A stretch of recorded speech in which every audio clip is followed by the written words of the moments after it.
Hi everyone, Michael P. Spradlin, and I'm back today with Chapter 18, the final chapter of Into the Killing Seas. And I hope all of you have enjoyed the story so far. I hope you're all staying safe and healthy.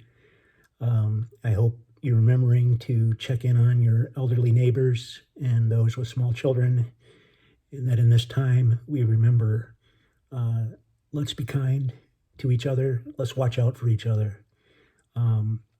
And let's also give a shout out and our thanks to all of the medical workers and the incredible first responders who are, in many cases, giving their own lives to save the rest of us. We certainly can learn a lot about sacrifice from their efforts. So, once again, if you're a teacher or educator and you would like to use this video with your students, however you would like to use it, whatever platform you'd like to use it, please do with my blanket permission for as long as this lasts. So let's go. Let's do this. Clear eyes, full heart, can't lose. Chapter 18 is called The Rest. The Admiral stayed by my bedside until he realized I wasn't going to talk to him. "Why won't you answer me?" he asked with a frustrated sigh. When I didn't say anything, he put his hat on and turned to the doctor on duty. "Waste of my time. Have someone call me when he's feeling better, but not before. You make him understand he is going to talk." He stalked out of the hospital room with the doctor at his heels. But he didn't realize that my health had nothing to do with it. My answers were my own. What happened out here belonged to Benny, Teddy, and me. I'd heard that a little over 300 men survived the shipwreck. There were over 1,100 crewmen on the Indianapolis when it left Guam. Some had died when the ship blew up, but about 600 died in the water. Only 317 survived. All of us who were out there, we were going to be forever changed by it. And we don't have to answer anyone's questions unless it's our choice. Those answers belong to us and no one else. When the ship finally reached us, the sailors pulled us out of the water. They lowered nets over the side and sent men down to carry us up. Marines patrolling the deck with rifles kept the sharks off us. Teddy and I were hustled to the infirmary. My leg wound took over 40 stitches to close. I lost track of what happened to Benny. It took the sailors and the ship's captain a while to figure out that we weren't part of the crew.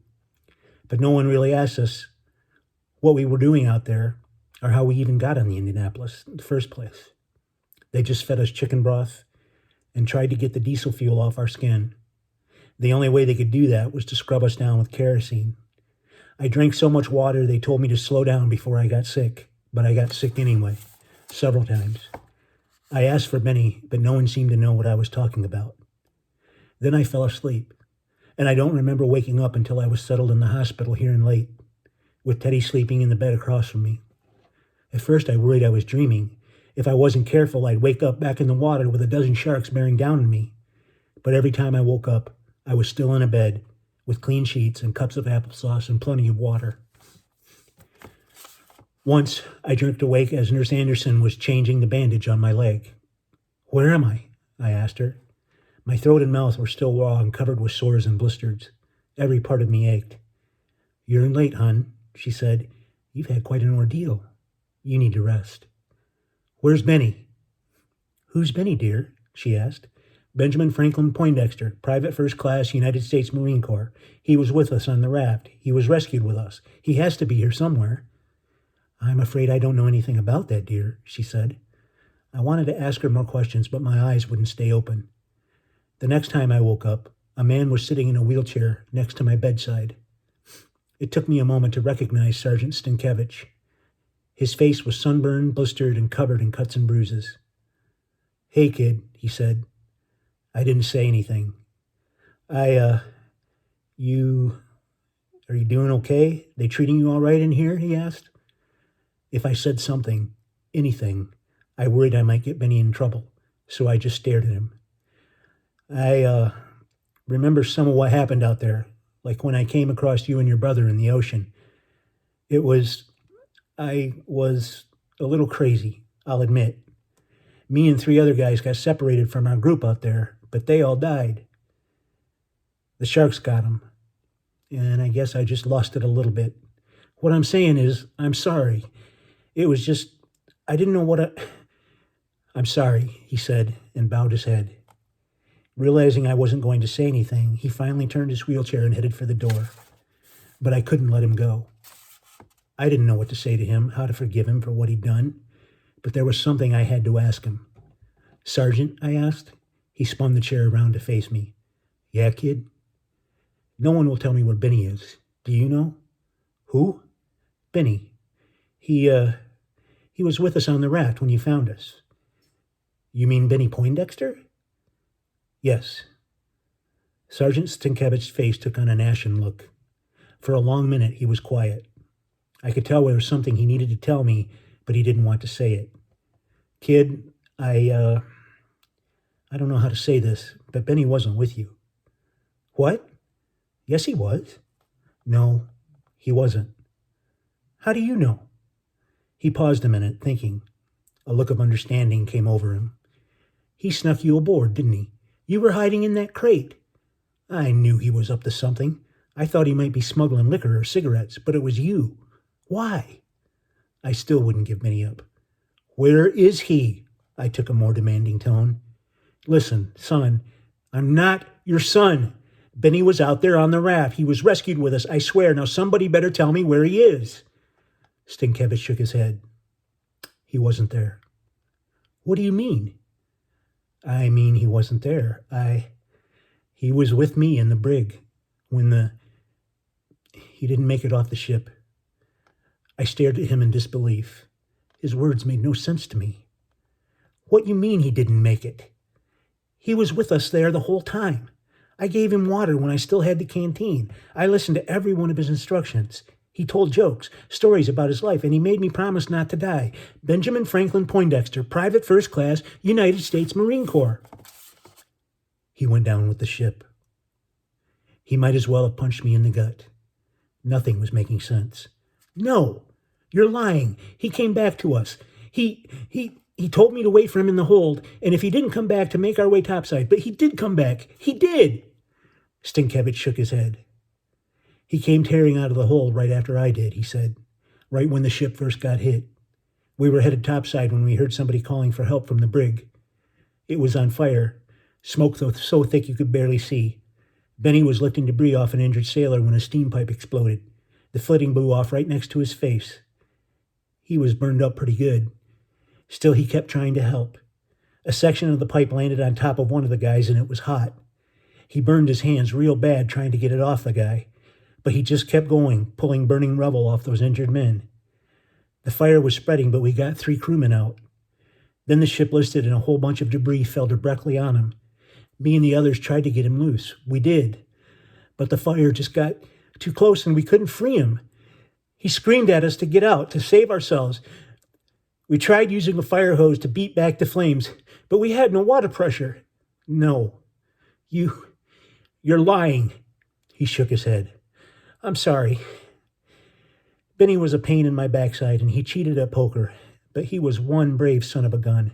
He ordered us to leave him. He saved us.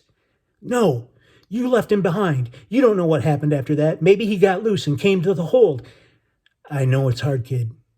We lost so many good men. But he never made it to the hold. I know that for a fact. How do you know? I was getting angry, gripping my metal cup of applesauce with both hands. Stankevich bowed his head. When he looked up, he had tears in his eyes. Because I dogged the hatch.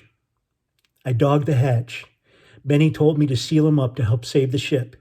He kept yelling at me to do it. I'm sorry. God forgive me, I'm so sorry. No!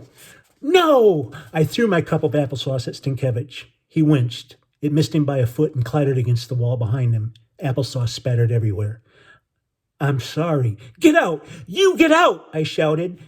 Nurse Anderson burst into the room. What's going on? She asked. It's my fault, Stankevich said. I was just leaving. He slowly wheeled his way out of the room. Teddy had woken up and was staring at me with big eyes. I started crying. Nurse Anderson came to my bedside. What's wrong? She asked. Please just leave me alone, I said. I turned away from her toward the wall. My body trembled, racked with sobs, and once I opened the floodgates, I couldn't stop. Stankiewicz was lying. Benny had been there. He made sure we were safe, but he hadn't gone down with the ship. I know. He was there with us the whole time. He was there. Why wouldn't anyone tell me where he was now? Then I felt guilty. What if I hadn't saved him? What if he'd slipped into the water or been taken by a shark right before the Navy found us? By the time they pulled us aboard, I'd lost track of everything. I'd been so tired. My last words to him were full of anger. He couldn't be gone. He just couldn't. I closed my eyes, trying to stop the tears, and I must have drifted off to sleep. I woke up to the sound of excited voices coming from the hallway outside our room.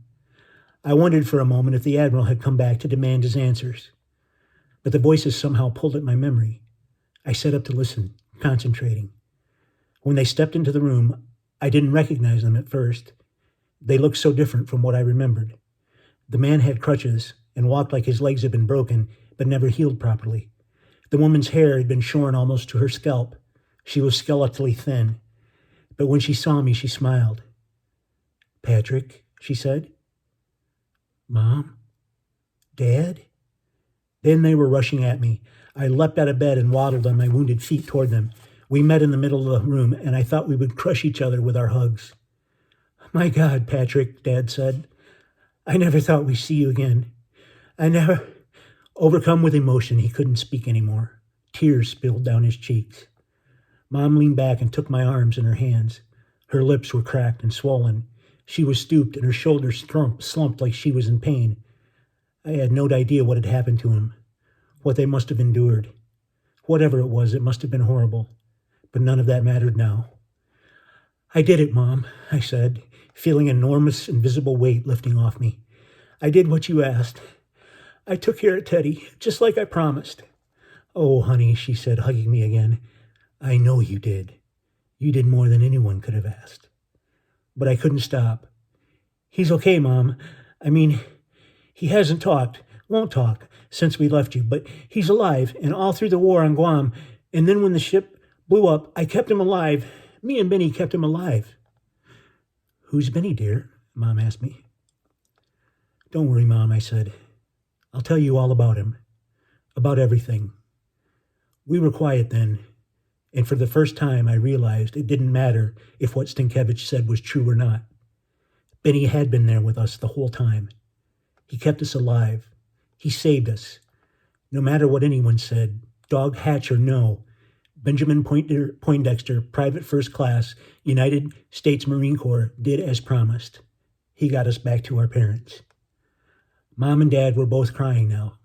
Their sobs finally roused Teddy from his coma-like sleep. He burrowed out from under the pile of sheets and sat up in his bed, looking at us and blinking several times. His eyes narrowed in confusion, but it didn't take him long to understand what he was seeing. "Mama?" he said. And that is the end of Into the Killing Seas. Thank you to all for coming along on this journey. Stay safe, stay healthy.